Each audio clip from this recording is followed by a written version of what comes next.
বিয়ে করব বললেই কিন্তু বিয়ে করে নেওয়া যায় না যদি আপনার দশা এবং গোচর ঠিক না থাকে। আপনার কি যোগ চলছে সেটাও দেখতে হবে। যদি আপনার বিয়ের যোগ না চলে তাহলে তো কোনো মতেই বিয়ে হওয়া সম্ভব না।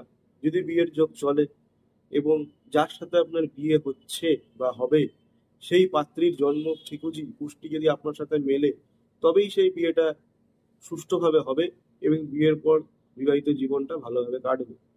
যদি সেটা না হয়, যদি জন্মকুষ্টি না মেলে অথবা না জেনে বিয়ে করেন, সেক্ষেত্রে হয়তো বিয়েটা হয়ে যাবে কোনোভাবে, তারপরে জীবনটা কিন্তু মোটেও ফলপ্রদ হবে না।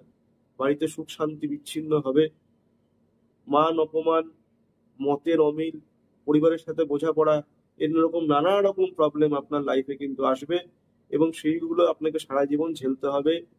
যদি আপনার জন্মছকে সেই মুহূর্তে অথবা আগে থাকতে ডিভোর্সের যোগ বা ছাড়াছাড়ির যোগ থাকে, সেক্ষেত্রেও কিন্তু নানা রকম প্রবলেম আপনার লাইফে আসবে।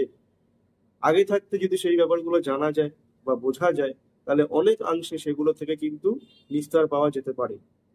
বা জন্ম পুষ্টি মিলিয়ে যদি বিয়েটা করেন, তাহলেও কিন্তু এটা আগে থেকে বলে দেওয়া যায় যে আপনার সাংসারিক জীবন ভালো হবে কি হবে না।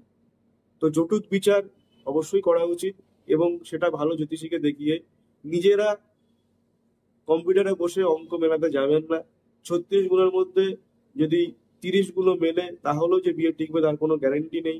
অনেক বিষয় দেখার থাকে, অনেক কিছু মেলানোর থাকে, নারী নক্ষত্র, প্রত্যেকটা প্ল্যানেটের সাথে প্ল্যানেটের সম্পর্ক, অনেক কিছু ভ্যারি করে, তার উপরেই ডিপেন্ড করে। 36-এর মধ্যে 18-র কম গুণ মিললেও বিয়ে হয়। এই সমস্ত ভুল ধারণাগুলো এখন মন থেকে দূর করুন। গুণটা বড় কথা নয়, মেন হচ্ছে আপনার দুজনের মধ্যে যে জন্ম কুষ্টির মিলনটা, সেটাই হচ্ছে বড় কথা। এবং সেই কুষ্টি মিললে তবেই কিন্তু ভালো ফল আপনি পাবেন। নমস্কার।